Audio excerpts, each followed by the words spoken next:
সবার আগে আমাদের একটু বোঝা দরকার। হ্যাঁ, আমার সাথে তোমার পরিচয়, তোমার সাথে আমার পরিচয় না হলে সেটা তো জমবে না। আচ্ছা, আমরা যে আজকে আলোচনা করবো, কি আলোচনা করবো? রসায়ন। কোন অধ্যায়? দশম অধ্যায়। এখানে কি আছে? এখানে কিছু নাই, তাই না? হ্যাঁ আছে। এখানে আছে খনিজ সম্পদ। কি আছে? আগে অধ্যায়টাকে ভালো করে চিনো। অধ্যায়ের সাথে যদি পরিচয় ভালোভাবে না হইতে পারো, তো অধ্যায়ের ভেতরে যে এগুলো আছে ওগুলোর সাথে কেমন পরিচয় হবা? হ্যাঁ, তাহলে আগে আমরা অধ্যায়ের সাথে পরিচিত হই। অধ্যায়ের নাম খনিজ সম্পদ, ধাতু এবং অধাতু। খনিজ কাকে বলা হয়? আমরা কিন্তু খনিজের সাথে সবাই পরিচিত।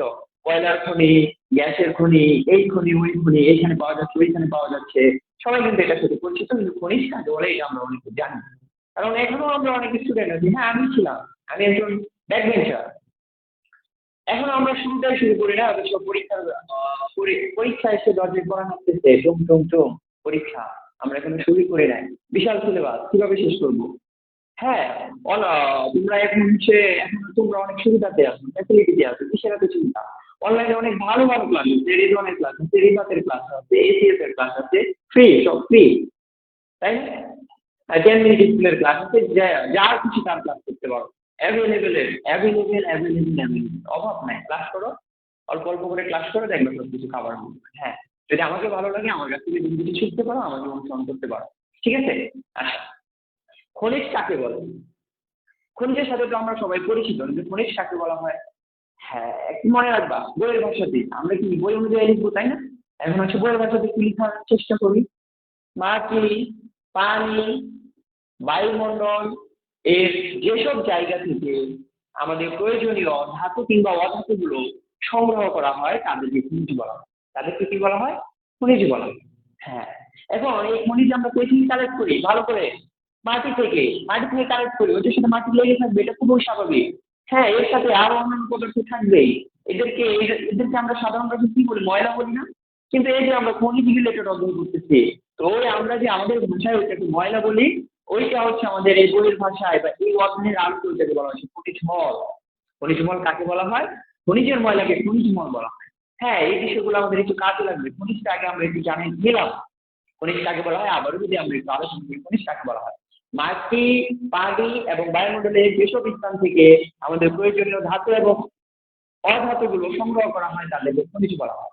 এখন মাটি থেকে খনিজ সংগ্রহ করা হয়, বায়ুমণ্ডল থেকে সংগ্রহ করা হয়, পানি থেকে সংগ্রহ করা হয়। এই সমস্ত তাই হচ্ছে বিভিন্ন টাইপের খনিজ হয়ে গেল না? এই বিভিন্ন টাইপের সমস্ত সমস্ত প্রকার খনিজকে খনিজ সম্পদ বলা হয় একত্রে। মাটি, বায়ুমণ্ডল এবং পানি, এই সমস্ত টাইপ অফ খনিজকে কি বলা হয়? একসাথে খনিজ সম্পদ বলা হয়। হ্যাঁ, এখন আসে খনিজ মলে। খনিজ মলে যে এখানে খনিজ মল কাকে বলা হয় আমরা একটু আগে আলোচনা করছি। খনিজের সাথে যে অতিরিক্ত অপধাতু সমূহ মিশ্রিত থাকে তাদেরকে খনিজ মল বলা হয়।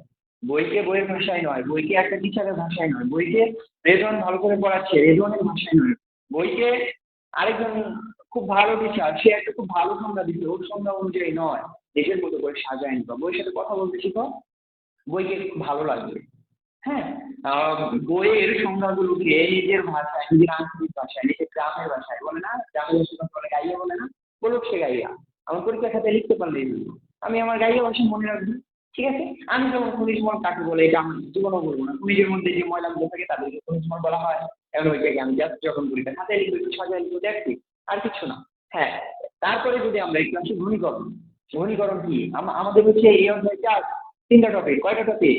তিনটা টপিকের মধ্যে আমাদের তিনটা টপিক 10 মিনিট লাগবে না যদি তোমরা একটু ভালো করে মনোযোগ দাও। এক নম্বরে হচ্ছে ধাতু নিষ্কাশন। এক নম্বরে কি আমরা আগে এক নম্বরে শিখবো? ধাতু নিষ্কাশন। 2 নম্বরে শিখবো আমরা, 2 নম্বরে কি শিখবো? 2 নম্বরে আমরা আমরা বললাম রং ঘুরতে, এটাকে একটু বইয়ের ভাষায় মরিচা বলা হয়। এই যে মরিচার টপিকটা শিখবো। আর 3 নম্বরে শিখবো আমরা হচ্ছে সালফিউরিক অ্যাসিড H2SO4 কিভাবে তৈরি করা হয় এবং এর ব্যবহার নিয়ে আমরা একটু আলোচনা করবো। জাস্ট এই তিনটা টপিক, 10 মিনিটও লাগবে না মূল বিষয়টা বুঝতে। জাস্ট একটু সময় দাও। কিন্তু আমাদের বেসিক বিষয়টা, বেসিক থেকে অ্যাডভান্স পর্যন্ত যদি আমরা একটু বুঝতে চাই আমাদের একটা ক্লাস করতে হবে, তাই না? কিন্তু মূল বিষয় মাত্র 10 মিনিটে, 10 মিনিটে একটা অধ্যায় শেষ। হ্যাঁ, এখন আমরা ঘনীকরণে আসি। তাহলে ঘনীকরণ কাকে বলা হয়? ওই যে খনিজ আমরা আলোচনা করছি, খনিজটা দেখতে কেমন হয়? এরকম এরকম, এই যে কোনো শেকল হইতে পারে। এই যে খনিজটা আমরা বাইর করলাম, কিন্তু খনিজের সাথে ময়লা আছে, খনিজ মল, এগুলো নিয়ে আমরা কাজে কাজে লাগাতে পারবো না। আমাদের কি করতে হবে? খনিজ থেকে খনিজ মলটা আলাদা করতে হবে। তো যে প্রক্রিয়া খনিজ থেকে খনিজ মলগুলোকে আলাদা করা হয় তাকেই ঘনীকরণ বলা হয়। এবং ঘনীকরণের বিভিন্ন ভাগ আছে যে এখানে গেলেই আমরা আলোচনা করবো। আচ্ছা, এরপরে আসে আকরিক। আকরিক কাকে বলা হয়? আমাদের মাটিতে কি আছে? আমাদের মাটিতে বিভিন্ন প্রকারের ধাতু এবং অধাতু আছে। এই ধাতু এবং অধাতুগুলো থেকে যে ধাতুটাকে আমরা নিষ্কাশন করলে আমাদের একটা প্রসেসের মধ্যে দিয়ে যাইতে লাগবে, আমাদের কি করতে হবে? কিছুটাকে ইনভেস্ট করতে হবে। ইনভেস্ট করার পর ওই ধাতুটা যখন আমরা হাতে পাবো, ওইটা যখন আবার আমরা বিক্রি করে দেবো, তখন যদি আমাদের লাভ হয়, কি হয়? আমাদের প্রফিট হয়, ওইটাকে আকরিক বলা হয়। এখন সংজ্ঞাকে এটা আমি মনে রাখলাম, তুমি ওইভাবে মনে রাখো তোমার মতো করে। হ্যাঁ, এখন এটা আসলো আকরিক কাকে বলে, সংজ্ঞাটা সাজাবো কিভাবে? যে প্রক্রিয়ায় যে প্রক্রিয়ায় খনিজ মানে হচ্ছে যে খনিজগুলো থেকে লাভজনকভাবে ধাতু নিষ্কাশন করা হয় তাকে আকরিক বলা হয়। আকরিক কাকে বলা হয়? যে খনিজগুলো থেকে লাভজনকভাবে ধাতু নিষ্কাশন করা হয় তাকে আকরিক বলা হয়। এটাও খনিজ, এটাও খনিজ। এটা থেকে লাভ হচ্ছে, দ্যাটস মিন এটা আকরিক। এটা থেকে লাভ হচ্ছে না, দ্যাটস মিন এটা আকরিক না। কিন্তু দুইটাই খনিজ। তার মানে সমস্ত আকরিক এই খনিজ হয়। কেন হয়? সমস্ত আকরিক এই খনিজ হয়, কিন্তু সমস্ত খনিজই আকরিক হয় না। কেন হয় না? কারণ সমস্ত খনিজ থেকে আমরা লাভজনকভাবে ধাতু নিষ্কাশন নাও করতে পারি। দ্যাটস ওয়াই সমস্ত খনিজে আকরিক হয়। বুঝতে পারছি? আচ্ছা, এখন আমরা একটু আমাদের মেইন টপিক ১ নম্বরে আসি, ধাতু নিষ্কাশন। তাহলে হচ্ছে ধাতু মানে কি? আমরা ধাতুকে চিনি। আমরা আগে 6, 7, 8 এর দিকে আমরা পড়ছিলাম, যেগুলোকে আঘাত করলে টুনটান শব্দ করে নিষ্ক্রিয় চকচকে তাকে ধাতু বলা হয়। কিন্তু 9, 10 এসে আমরা কি শিখলাম? যারা ইলেকট্রন দান করতে পারে তাদেরকে ধাতু বলা হয়। এই তো।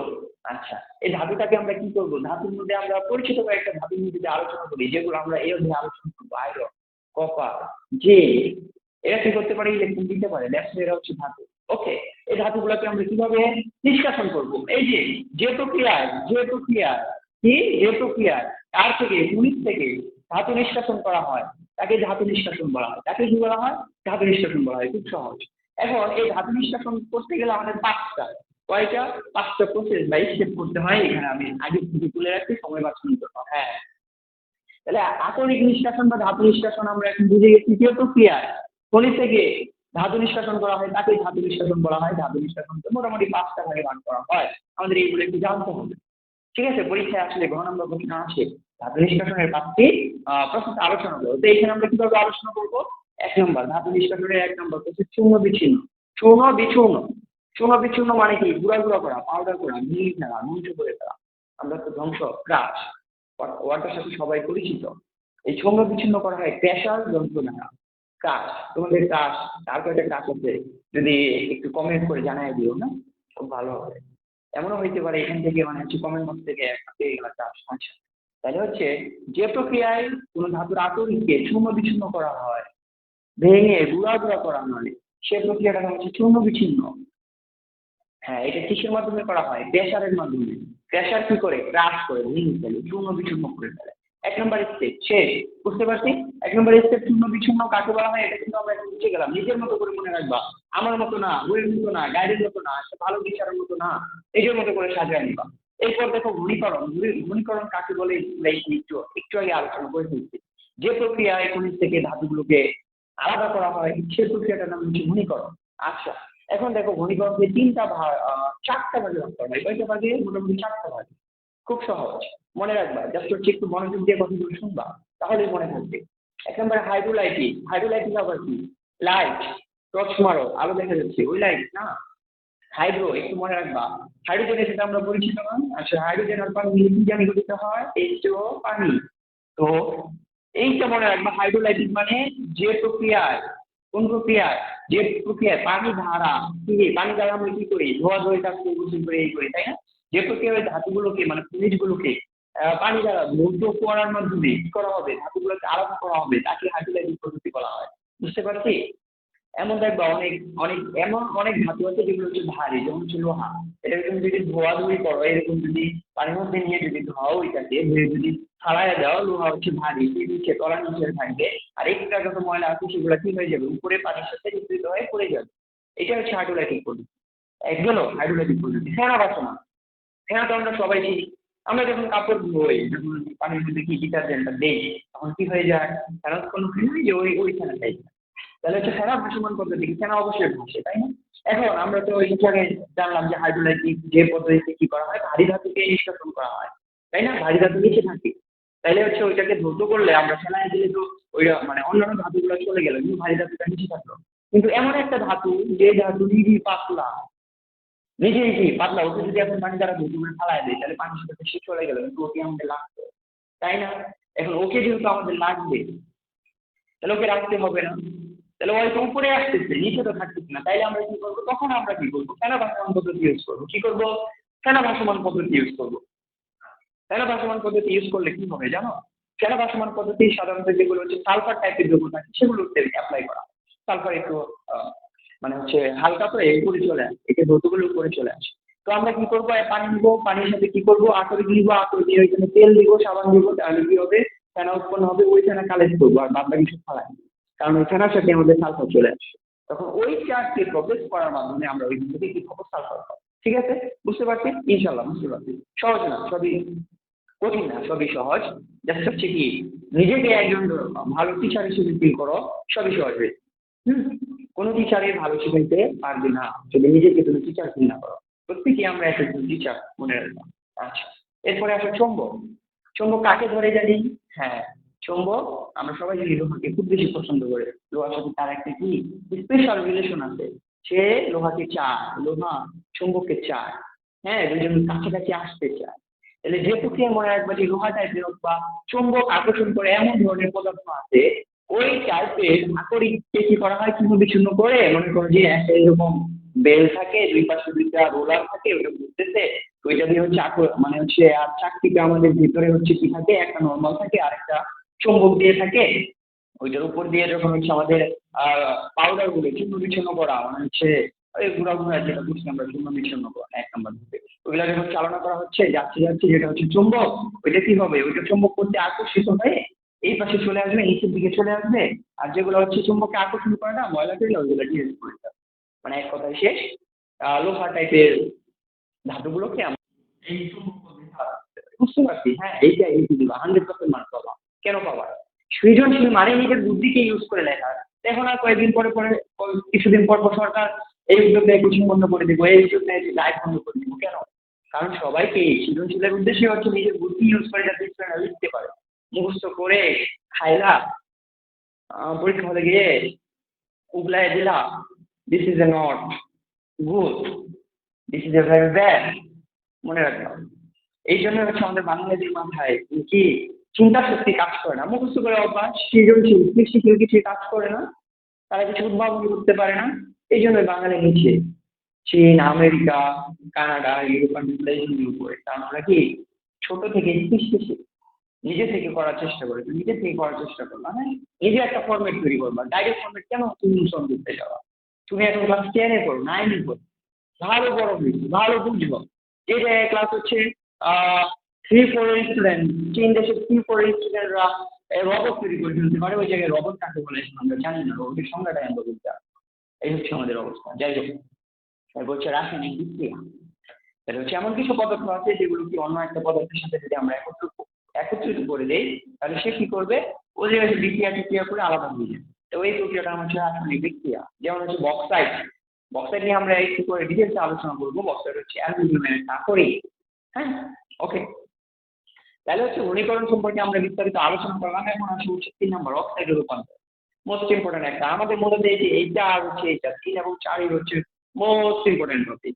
আমরা যদি কোনো ধাতুকে নিষ্কাশিত করতে চাই, আমাদের 1 নম্বর শর্তই থাকবে হচ্ছে ওটাকে যে কোনো প্রক্রিয়ায় অক্সাইডে রূপান্তর করা, দেন অক্সাইডের পরে ধাতুতে রূপান্তর করবো। কিভাবে করবো? এই যে এইখানে একটা প্রসেস, দুইটা প্রসেস দেওয়া খুব সহজে আমরা শিখে যাবো। আর আমি ক্লাস হেল্প করার জন্য, ওকে। অক্সাইড রূপান্তর দুই ভাগ বের করা যায়, কয়ভাবে? দুই ভাবে। একটা হচ্ছে বস্তুনীকরণ পদ্ধতি, একটা হচ্ছে তাপচরণ পদ্ধতি। বস্তুনীকরণ দেখো না, ওই যে তান্ত্রিক গুলা এই যে ছাল মেরে ভুম ভস্য করে দেয়, ওই বস্তুনীকরণ এটা না। এই বস্তুনীকরণ হচ্ছে কি, গলনাঙ্কর চেয়ে কম তাপমাত্রায় কোনো ধাতুকে তাপ দিয়ে আলাদা করা, মানে ধাতুর অক্সাইডকে তাপ দিয়ে যে প্রক্রিয়া আলাদা করা হয় তাকে বস্তুনীকরণ প্রক্রিয়া বলা হয়। বুঝতে পারছি? যদি নোট লাগে আপনি কমেন্ট করে জানাই দিলাম, খুব সুন্দরভাবে নোট তৈরি করে এগিয়ে আমাকে দিয়ে দিব। আচ্ছা, আর যদি আমার এই যে ভিডিওটা পোস্ট করে আবার শুনে বস্তুনীকরণের সংজ্ঞাটা একদম শুনবার, শুনে নিজের বুদ্ধি অনুযায়ী আমাকে আবার কপি করতে যাও না, অথবা বইকে কপি করতে যাও না, যদিও বই খুব সুন্দরভাবে দেওয়া আছে, বই দেখে নিবা বস্তুনীকরণ থাকবে। ওকে। তাপ জ্বালন খুব সহজ পদ্ধতি। কোনো একটা ধাতুর আকরিককে রাখলা, তাপ দিলা, ধাতু অক্সাইড রূপান্তর দিল, দ্যাটস ইট, আর কিছু না। তাহলে হচ্ছে আমরা বৈশিষ্ট্যকরণ আলোচনা করে দিচ্ছি, তাপদান আলোচনা করে দিচ্ছি, 3 নম্বর স্টেপ আলোচনা করে দিচ্ছি, এখন 4 নম্বরে আছে ধাতু মুক্ত। ধাতু মুক্ত, ধাতু মুক্ত ওই যে আমরা একটু করলাম একটু আগে, এর আগে হচ্ছে 3 নম্বরে কি করছি, ধাতু অক্সাইডে রূপান্তর করছি। এখন হচ্ছে আমরা এই কার্বন বিজারণ হ্যান্ডেল পদ্ধতিতে আমরা কি করবো, ওইটাকে তড়িৎ বিশ্লেষণ করার মাধ্যমে অথবা কার্বন বিচরণের মাধ্যমে ওই ধাতুটাকে আলাদা করবো। এই হচ্ছে ধাতু মুক্তকরণ। এখন ধাতু মুক্তকরণ দুইভাবে হয়ে থাকে, একটা হচ্ছে তড়িৎ বিশ্লেষণ। তড়িৎ বিশ্লেষণ মানে কি, কারণ আমরা কারেন্ট বুঝাই দিব, কিভাবে ঢুকাবো আমরা একটু করে দেখতেছি। ওকে, আর হচ্ছে কার্বন বিজারণ, মানে কার্বনকে দিয়ে কার্বন দ্বারা বিজারিত, বিজারণ বুঝি না, কার্বন এখানে অ্যাড করাবো, কার্বন কিছু একটা করবে, করে ধাতুকে আলাদা করবে, দেখছে আর কিছু। এরপর দেখো বিশুদ্ধকরণ। এই যে আমরা একটা ধাতু পাইছি, তাই না, অনেক কিছু করে বিমল হ্যান ত্যান আলাদা আলাদা করে এই পানি টানি দিয়ে ধুয়ে ধুয়ে ফেনা টেনা বানায় হ্যান ত্যান গুঁড়া গুঁড়া করে বশীকরণ তাপ জ্বালানি করে আমরা কি করলাম, একটা ধাতু পাইলাম।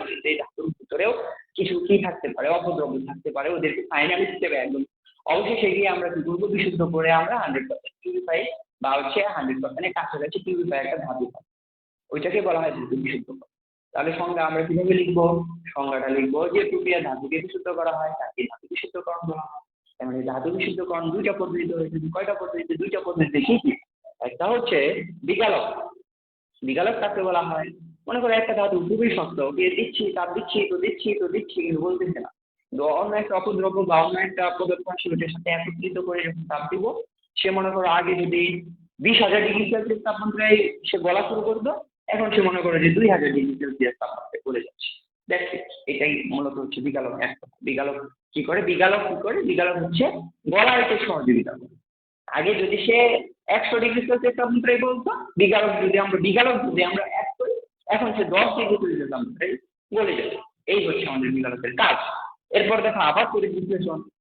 হ্যাঁ, তড়িৎ বিশ্লেষণ করার মাধ্যমে আমরা ধাতুকে 98 থেকে 99% বা হচ্ছে প্রায় 100% কাছাকাছি বিশুদ্ধ করতে হবে। এই তড়িৎ বিশ্লেষণ ওই তড়িৎ বিশ্লেষণ মোটামুটি একটাই, যাতে আমরা যখন করবো তখন আমরা দেখবো শেষ, খুব সহজ। আচ্ছা, এই ছিল আমাদের কিছু বেসিক প্রক্রিয়া। এই যে বেসিক শেষ। এরপরে তোমাদের আরেকটা টপিক কি আছে বলছিলাম না, 3টা টপিক।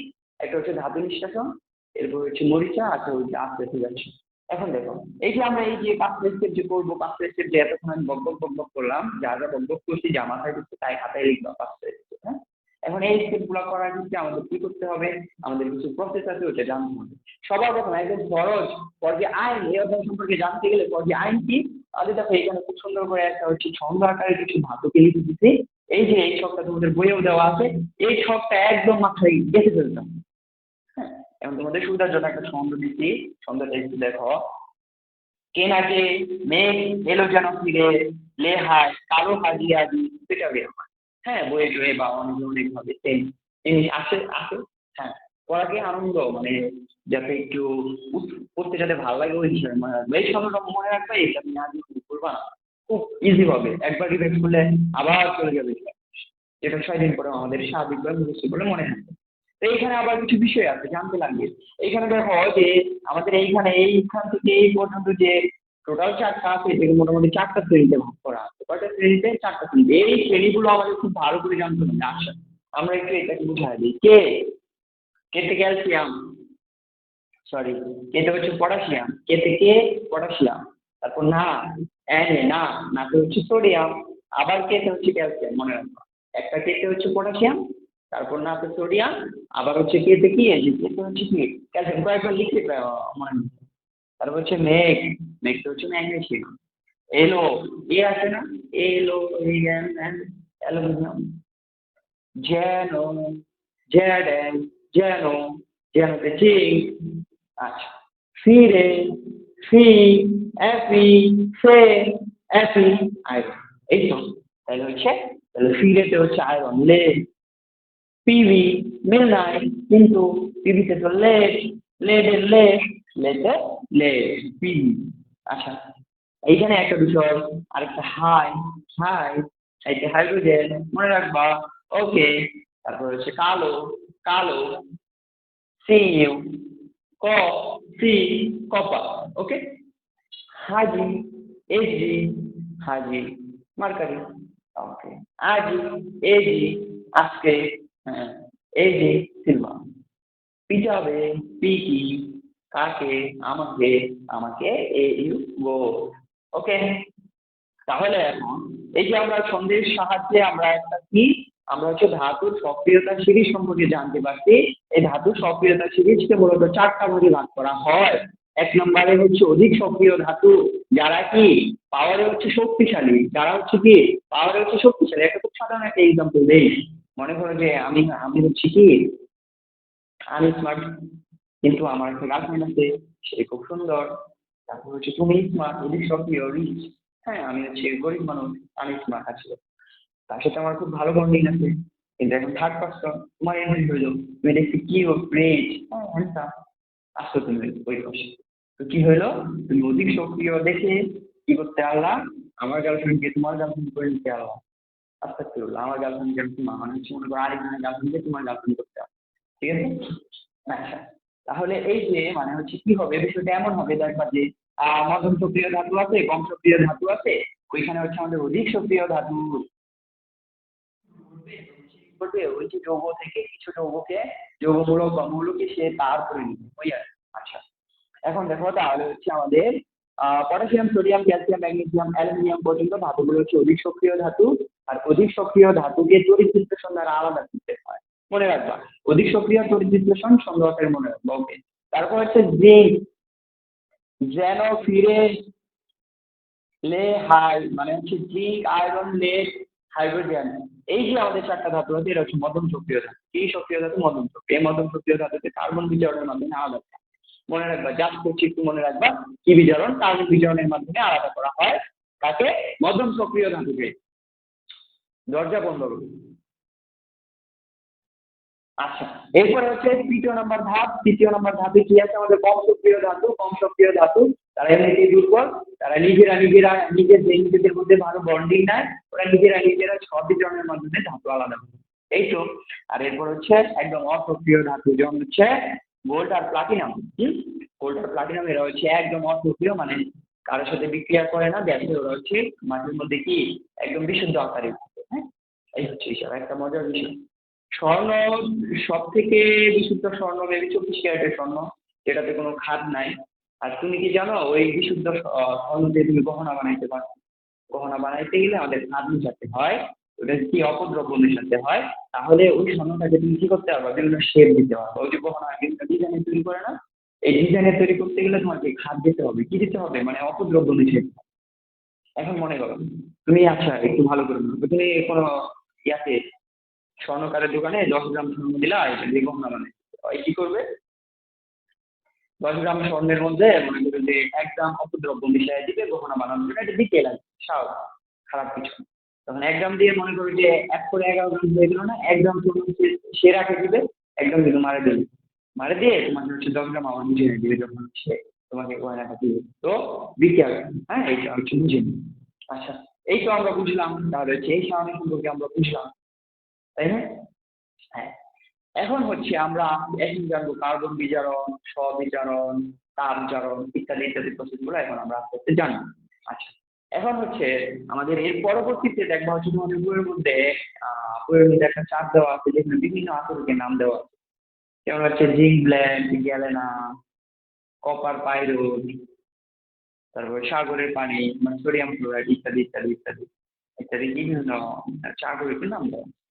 ওই চার্টের আকরিকের নামগুলো এবং সংকেত সহ এটা মনে রাখতে হবে, কারণ পরীক্ষায় আসবে না জিঙ্ক ব্ল্যান্ড, পরীক্ষায় আসবে জিঙ্ক ব্ল্যান্ড থেকে ধাতু নিষ্কাশন করা। এখন জিঙ্ক ব্ল্যান্ডের সংকেত কি এটা তোমার জানতে হবে, ওইটা থেকে তোমাকে আস্তে আস্তে ধাপে ধাপে ধাতুগুলো নিষ্কাশন করতে হবে। এটা হচ্ছে নিজের দায়িত্ব, ওই সব মুখস্থ করা। ওটা তো আর আমি বুঝানোরও কিছু নাই, তো আমি তো খাওয়াই যেতে পারবো না, এটা তোমার নিজেকে দিতে লাগে। এখন আমরা আলোচনা করবো ভূস্মীকরণ পদ্ধতি। ভূস্মীকরণ পদ্ধতি যেন কাকে বলে? একটু আগে কিন্তু বলছিলাম ভূস্মীকরণ পদ্ধতি কাকে বলে। যে প্রক্রিয়ায় গলনাঙ্কর চেয়ে কম তাপমাত্রায় কোনো পদার্থকে তাপ দেওয়ার মাধ্যমে তাকে ধাতুর অক্সাইডে পরিণত করা হয় তাকে ভূস্মীকরণ পদ্ধতি বলা হয়। একটা বিষয় খেয়াল করবো, আমি যখন প্রত্যেকবার বলবো আমার সংজ্ঞাটা বলার ধরন কিন্তু চেঞ্জ হয়ে যাবে, কারণ এগুলো আমার মুখস্থ নাই, এগুলো জাস্ট আমি জানি। ব্যবসা হচ্ছে আমি গুছিয়ে বলতে পারি, এই জন্য হচ্ছে প্রত্যেকবার আলাদা আলাদা রকম ভাবে হবে। আচ্ছা, যাই হোক, এটা বাদ। এখন আমরা আলোচনা করবো ভস্মীকরণ পদ্ধতি। ভস্মীকরণ পদ্ধতি মানে কি, আবার একটু রিকল করা দিই, যে প্রক্রিয়ায় গলনাঙ্কের চেয়ে কম তাপমাত্রায় কোনো পদার্থকে তাপ দেওয়ার মাধ্যমে ধাতুর অক্সাইডে রূপান্তর করা হয় তাকে ভস্মীকরণ পদ্ধতি বলা হয়। মাথায় রাখবা কি, ধাতুর অক্সাইড। মাথায় কি রাখবা, ভস্মীকরণ, ধাতুর অক্সাইড, বাদ বাকি সব জাহান্নাম যায়, ওটা দেখার বিষয় না। এখন হচ্ছে first of all iron oxide. Iron oxide হইতে মাথায় রাখবা, এটা মানে হচ্ছে যৌগ লেখার ক্ষেত্রে। আচ্ছা, আয়রন অক্সাইড ও 3 অণু পানি, এই যে 3 অণু পানি, পানি আমরা সবাই দেখতে পারি, তাই তো? আচ্ছা, পানির মধ্যে কি থাকে, H2O, এটা জানি, কিন্তু কিভাবে হয় ধরি আমি জানি না, তাহলে আমি কি করবো বিষয়টা একটু দেখো। তাহলে আমি কি করবো, এখানে দেখো, এর যোজনী, আয়রনের যোজনী কয়টা, আয়রনের যোজনী কিন্তু 2টা, 2 এবং 3। ওকে, এইখানে তুমি মাথায় রাখবা আয়রনের যোজনী যদি 2 হয় তাহলে ফেরাস হয়, যদি 3 হয় তাহলে ফেরিক হয়। এইখানে যে অক্সাইডটা আছে এটা হচ্ছে ফেরিক অক্সাইড। তার মানে আয়রনের যোজনী কত, আয়রনের যোজনী হচ্ছে 3। আমাদের কিন্তু প্রত্যেকের স্ব দায়িত্ব, নিজের দায়িত্ব, একদম নিজ দায়িত্বে যোজনীগুলো মুখস্থ করে নেবা দয়া করে। যোজনী ছাড়া কিন্তু কিচ্ছু, কোনো যোগই তুমি মানে হচ্ছে মুখস্থ ছাড়া লিখতে হবে না, আর মুখস্থ করতে গেলেই ভুল করবা। আর যদি একবার বুঝতে পারো বিষয়গুলো তাহলে হচ্ছে একদম পানির মধ্যে ইজি হয়ে যাবে। আচ্ছা, আমরা জানলাম এখানে যদি ইউজ করতে 3, কারণ ফেরিক অক্সাইড, কি অক্সাইড, ফেরিক অক্সাইড। আচ্ছা 3 আমরা ধরে নিলাম, যোজনী আছে 3। অক্সিজেনের যোজনী কিন্তু 2, আজীবন 2। অক্সিজেনের যোজনী কি 2, বিশেষ বিশেষ সুপার অক্সাইড, পার অক্সাইড, এই ক্ষেত্রে একটু আলাদা হয়, এটা এখন আমাদের আলোচ্য বিষয় না। অক্সিজেনের যোজনী 2। আচ্ছা, তাহলে এখন যৌগ লেখার ক্ষেত্রে আমরা জানি এই যোজনী 3, এটা যার সাথে যুক্ত হয়েছে তার নিচে বসায় দিবা। ওকে, অক্সিজেনের যোজনী 2, অক্সিজেনের যোজনী 2 যার সাথে যুক্ত হয়েছে, কার সাথে যুক্ত হয়েছে, আয়রনের সাথে যুক্ত হয়েছে, এই 2 এখানে বসায় দিবা। এটা হচ্ছে আয়রনের অক্সাইড, এটা দিয়ে আয়রনের অক্সাইড। মাথায় কিন্তু রাখতে হবে ভস্মীকরণ, ধাতুর অক্সাইডে রূপান্তর করবো, আর কিছু না, ধাতুর অক্সাইডে রূপান্তর করবো, এটা মাথায় রাখবা বারবার।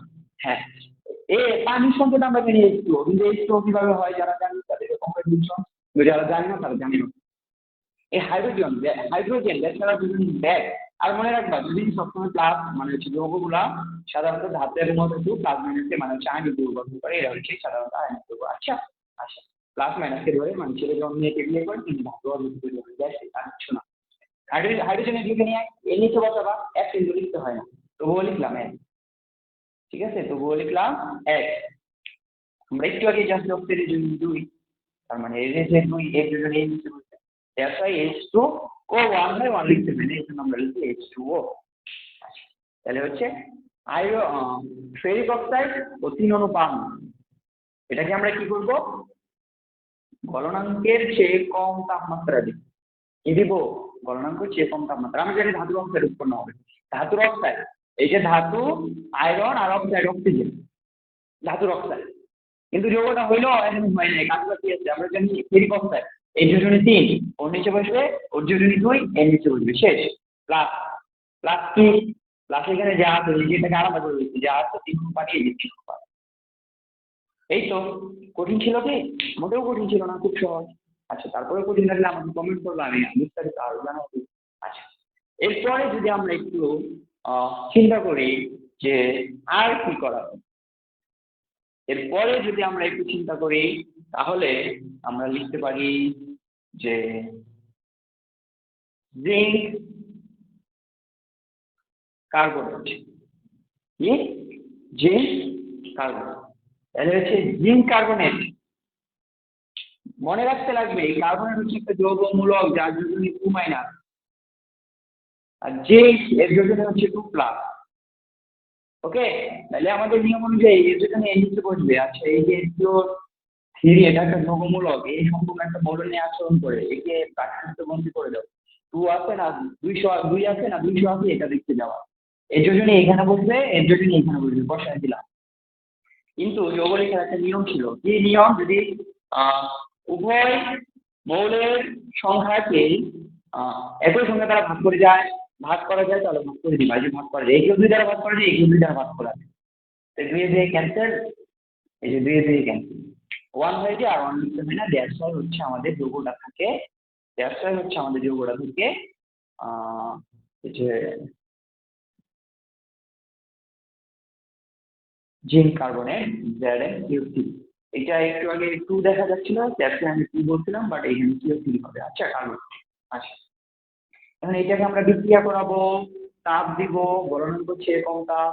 তাপ দিলে কি উৎপন্ন হবে? উষ্ণীকরণ পদ্ধতি। মনে রাখবা, উষ্ণীকরণ পদ্ধতি যদি আমরা করতে যাই, উষ্ণীকরণ পদ্ধতিতে আমাদের ধাতুর অক্সাইড উৎপন্ন করাইতে লাগবে। ধাতুর কি অক্সাইড? এখন হচ্ছে ধাতুর অক্সাইড যদি আমরা উৎপন্ন করাই, তাহলে হচ্ছে জিঙ্ক, এখানে হচ্ছে ধাতু, এখানে জিঙ্ক হচ্ছে ধাতু, ধাতুর অক্সাইড মানে অক্সিজেন থাকবে। এই যে অক্সিজেন হয়ে গেল, তাই না? এখন হচ্ছে আমাদের ওই যে যোজনী সমতা করতে হবে, মানে যোজনীটা দিতে হবে। জিঙ্কেরও যোজনী 2, এরও যোজনী 2। তো আবার এই নিচে 2 বসায় দিলে, এই নিচে 2 বসায় দিলা, কিন্তু একই সংখ্যা হওয়ায় যেটি কাটাকাটি করা যায়, দ্যাটস ওয়াই 2 দ্বারা কাটা দিলে এই ভ্যালু 1 হয়ে যাবে, এও 1 হয়ে যাবে। That's why zinc oxide ZnO হয়। বুঝতে পারছি? আচ্ছা ধরে নিলাম বুঝতে পারছি। তার সাথে এখন কি উৎপন্ন হবে? এখন দেখো ধাতুর অক্সাইড উৎপন্ন হইলো, বৈশ্বিকরণ পদ্ধতিতে ধাতুর অক্সাইড উৎপন্ন হয়, এটা আমরা জানি। তাহলে এখানে অক্সাইড উৎপন্ন হইলো, বাকি কি থাকলো? খুব সহজ বিষয়, জিঙ্ক, জিঙ্ক, একটা অক্সিজেন। এইখান থেকে তুমি যদি একটা অক্সিজেন নিয়ে নাও, তাহলে কি থাকতেছে পরে? CO2 থাকতেছে। আর CO2 কে আমরা সবাই চিনি কার্বন ডাই অক্সাইড। কি? Carbon die oxide. এটা যেমন সত্য, তারপরে আরেকটা সত্য আমি তোমাকে বলে দেই। CO3 কে যদি আমরা ভাঙি, আজীবন ও অক্সিজেন এবং CO2 কার্বন ডাই অক্সাইড উৎপন্ন হয়। ও আবার কি হিসেবে থাকতে পারে না, ও আবার হচ্ছে আমাদের পরমাণু হিসেবে থাকতে পারে না, এই আমাদের প্রথম অণু হয়ে যায়। অণু করলে আর কি সমতা করতে হবে, সমতায় গেলাম না, বিষয়টা কঠিন হয়ে যাচ্ছে। গেলাম না, এই যে ও আছে, কার্বনের কে ভাঙলে অক্সিজেন আর হচ্ছে কার্বন ডাই অক্সাইড উৎপন্ন হয়। এই অক্সিজেন জিঙ্কের সাথে যুক্ত হয়ে গেল, এটি কার্বন ডাই অক্সাইড। তুমি যেভাবে মনে রাখতে পারো সেভাবেই। ওকে, অনুরূপ ভাবে এরপর যদি আমরা লিখি ক্যালসিয়াম কার্বনেট, আমার মাত্রা লিখতেছে না, ওয়েট। এরপর যদি আমরা আলোচনা করি ক্যালসিয়াম কার্বনেট, ইহাকে আমরা গলনাঙ্কের চেয়ে কম তাপমাত্রা দিলে, এখন এটা তোমরা পারবা, তাড়াতাড়ি করে ফেলো। খাতা কলম নিয়ে অবশ্যই ক্লাস করতে বসলে অবশ্যই খাতা কলম নিয়ে বসবো। CaCO3 অবশ্যই করে ফেলো, তাড়াতাড়ি করে ফেলো, কি হয়ে যাবে? হ্যাঁ, এখন হচ্ছে আমি করি, এটাকে ভাঙলে খুব সহজে বুঝতে পারতেছি। ধাতুর অক্সাইড, ধাতু দিয়ে আছে ক্যালসিয়াম, আছে অক্সাইড যে ও প্লাস কি, প্লাস কার্বন ডাই অক্সাইড, বেশিরভাগ থাকবে আমরা বুঝতে পারছি। এখন আমরা বুঝে গেছি, তাই না? আচ্ছা, কার্বন ডাই অক্সাইড হলো, এইটা কেন হলো? একটা বিষয় মনে রাখবা, এই যে ক্যালসিয়াম কার্বনেট সে একটা যৌগমূলক থাকে, তাকে যদি বন্দি করে দাও, বন্দি করে দিলাম, হ্যাঁ, তাহলে হচ্ছে এর যোজনী কত? এর যোজনী 2, এর যোজনী 2, হুবহু এইটার মতো। 2 দিয়ে কাটা চলে গেছে, বুঝতে পারছি, এই জন্য কিছু বসে নাই। আবার এইখানে CaO হইল কেন? CA2O হইল না কেন? কারণ হচ্ছে ক্যালসিয়াম এর যোজনী 2, অক্সিজেন এর যোজনী 2, 2 দিয়ে কাটা চলে গেছে, ওইটার মতো কন্ডিশন আর কিছু। বুঝতে পারছি? এই ছিল আমাদের বৈশ্বিকরণ পদ্ধতি। এখন বৈশ্বিকরণ পদ্ধতিকে খুব সহজে মনে রাখার জন্য তোমাদের জন্য আমি এটা করতে পারি, এটা হচ্ছে মার্ক দিয়ে তোমরা লিখে রাখবা যে বৈশ্বিকরণে কি হবে। বৈশ্বিকরণ মানে কি হবে? আমাদের হচ্ছে আকরিক, আকরিককে তাপ দিয়ে ভাঙলে আমাদের উৎপন্ন হবে ধাতুর অক্সাইড। এই যে ধাতুর অক্সাইড, এটাই হচ্ছে মেইন বিষয়। ধাতুর অক্সাইড এটাই কি, এটাই হচ্ছে মেইন বিষয়। আর এই পাশে কি উৎপন্ন হচ্ছে? হোক, এই পাশে কি উৎপন্ন হচ্ছে এটা দেখা যাচ্ছে কিনা আমি জানি না, একটু দেখে নিই। অন্যান্য দেখা যাচ্ছে। তো এই পাশে কি উৎপন্ন হচ্ছে? হোক, ওইটা জাহান নামে যায়। যেমন এখানে আমরা কার্বন ডাই অক্সাইড দেখলাম, এখানে আমরা পানি দেখলাম, কিন্তু আমাদের এটা মনে রাখতে হবে, বৈশ্বিকরণ পদ্ধতিতে আকরিককে তাপ দিব, ভাঙে যাবে, মেইন উৎপাদ থাকবে ধাতু অক্সাইড, অন্যটা তার প্রতি নিয়ে নিজে বুঝতে হবে। আশা করি বুঝতে পারছি। তাহলে এখন আমরা কোন পদ্ধতিতে যাব? এখন আমাদের তাপজারণ পদ্ধতি। তাহলে হচ্ছে তাপজারণ পদ্ধতি কাকে বলে? এটা নিয়ে যদি আমরা তাপজারণ, তাপজারণ, এখানে আমরা তাপ দিব, কি দিব মনে রাখবা? তাপজারণ করুন না যে ইজ ইকুয়াল টু, মনে রাখবা, ইজ ইকুয়াল টু কি হবে? অক্সিজেন প্লাস তাপ। অক্সিজেন প্লাস তাপ হবে, ওই পাশে আমাদের ওই যে ধাতুর অক্সাইড, ধাতুর অক্সাইড প্লাস কি উৎপন্ন হচ্ছে, ওইটা জানা, ওইটা দেখার বিষয়। এই তাপজারণ কিসের আন্ডারে আছে? দেখো আমাদের এই যে এইটার আন্ডারে আছে, যে অক্সাইডের রূপান্তর, এই যে এই পাশে দেখো অক্সাইডের রূপান্তর এইটার আন্ডারেই আছে। তাহলে ভস্মীকরণে আমাদের অক্সাইড উৎপন্ন হবে, তাপজারণে আমাদের কি হবে, অক্সাইড উৎপন্ন হবে। কিন্তু তাপজারণ কাকে বলা হয়? দেখো পার্থক্যটা দেখো, ওইখানে শুধু তাপ ছিল, তাপজারণে কি থাকতেছে, অক্সিজেন থাকতেছে। তাহলে তাপজারণ প্রক্রিয়া কাকে বলা হয়? যে প্রক্রিয়ায় অক্সিজেনের উপস্থিতিতে তাপ দিয়ে কোনো আকরিককে ধাতুর অক্সাইডে রূপান্তর করা হয় তাহাকে তাপজারণ প্রক্রিয়া। আশা করি বুঝতে পারছি। হ্যাঁ, এখন এটা শুনে খাতায় লিখে দিলাম, আমি লিখে দিলে আমার তো হচ্ছে হোয়াইট বোর্ড মার্কার, আমার ডিজিটাল বোর্ড না যে দিয়ে দিব লিখতে 3 মিনিট। ওকে, আচ্ছা ওইটা হচ্ছে নিজে লিখে দিবা বা বই থেকে পড়ে দিবা। তাহলে এখন তাপজারণে কি হবে ওইটা আমরা একটু জানবো। এখন তাপজারণ কাকে করব, আর হচ্ছে আমরা ভস্মীকরণ কাকে করব, এইটা একটু বুঝি। আমরা একটু আগে যে করলাম, আয়রন অক্সাইড করছি কিনা, হ্যাঁ করছি। ক্যালসিয়াম কার্বনেট করছি কিনা, হ্যাঁ করছি। জিঙ্ক কার্বনেট করছি কিনা, হ্যাঁ করছি। দেখো এই 3টা মৌলের প্রত্যেকটার ক্ষেত্রে কি আছে, প্রত্যেকটার ক্ষেত্রে অক্সিজেন ছিল, অক্সিজেন আগে থেকেই ছিল। ব্যবসায় ওকে কি অক্সাইডে রূপান্তর করতে সহজ হয়েছে আমাদের, জাস্ট তাপ দিতে ভাঙে ধাতু অক্সাইডে রূপান্তর হয়ে গেছে। কিন্তু এখন আমরা যে তাপজারণ করবো এখানে কিন্তু অক্সিজেন থাকবে না। যেমন হচ্ছে মনে করো যে P B lead sulphide, P B lead sulphide, আরেকটা কি আছে জ্যাডএম জিঙ্ক সালফাইড। ওকে, আচ্ছা এখন এইকে আমরা কি করবো, এই দেখো আমাদের কিসের আন্ডারে আছে, অক্সাইড রূপান্তরের আন্ডারে আছে তাপজারণ। আমাদের যে করেই হোক একে কি করতে হবে, অক্সাইডে রূপান্তর করতে হবে। কিন্তু অক্সাইডে রূপান্তর করতে গেলে তো আমাদের কি নাই, আচ্ছা এইখানে হচ্ছে একটা বিষয় তোমরা অ্যাড করে দিবা, এইখানে হচ্ছে প্লাস মনে করো যে আকরিক, আকরিক প্লাস O2 প্লাস। ওকে, মানে তার থ্রু এর উত্তর দেওয়া যায় যে এইখানে করলে বুঝতে হবে। তো এখানে যেহেতু আমাদের অক্সিজেন নাই, কিন্তু এই পাশে আমাদের অক্সাইডে রূপান্তর করতে হবে। যার আমরা এই যে O2 নিলাম, এরও উপরে কি দিয়ে দিলাম, উপরে তাপ দিয়ে দিলাম, তাপকে ডেল দ্বারা প্রকাশ করা হয়, ডেল নিব আর কি। আচ্ছা ডেল দিয়ে দেই, এটা হচ্ছে ডেল। তাপ দিলে আমাদের কি হবে, এই যে ধাতু কিন্তু এইটা, ওই যে হামলা খুব সহজ। ধাতুর অক্সাইডে তাহলে তুমি কেমন রূপান্তর করবা, এই যে পি ভি লেড, এই যে অক্সিজেন লেড অক্সাইড প্লাস হচ্ছে, এখন দেখো কি আছে, এই যে এইটা আছে, এইটার সাথে এইটা চলছে SO2, এই তো। কিন্তু এখন দেখো তোমার মাথায় প্রশ্ন আসবে, এইখানে 2টা অক্সিজেন আছে, এইখানে 2টা অক্সিজেন আছে, এই অক্সিজেন কই থেকে আসলো? সমতা কই থেকে আসছে, সমতা করতে হবে। সমতাটা কিভাবে করবো, এখন দেখো এখানে আমাদের সালফার একটা আছে, লেড একটা আছে, অক্সিজেন আছে কয়টা, অক্সিজেন আছে 3টা। ঠিক আছে, এখানে বিজোড় পাবো, এটাকে আগে করে নিলাম। এইখানে দেখো আমাদের অক্সিজেন বিজোড় আছে, এটাকে 2 করে দিলাম, এই যে 2 করে দিলাম, 2 করে দিলে অক্সিজেন 2টা হলো, লেড 2টা হলো, সালফার একটা, অক্সিজেন হচ্ছে 2টা। অক্সিজেন 2টা 2টা 4টা।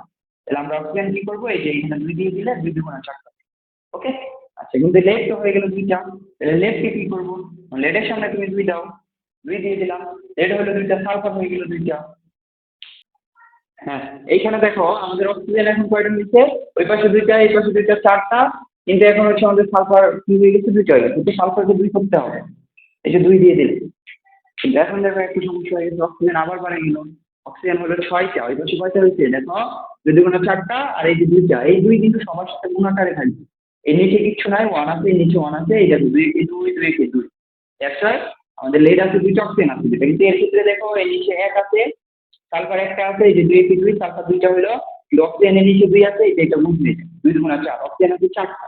এই পাশে অক্সিজেন 4টা, এই পাশে হচ্ছে অক্সিজেন 2টা, এটা টোটাল 6টা, কিন্তু এখানে আমাদের অক্সিজেন দেখাচ্ছে 4টা।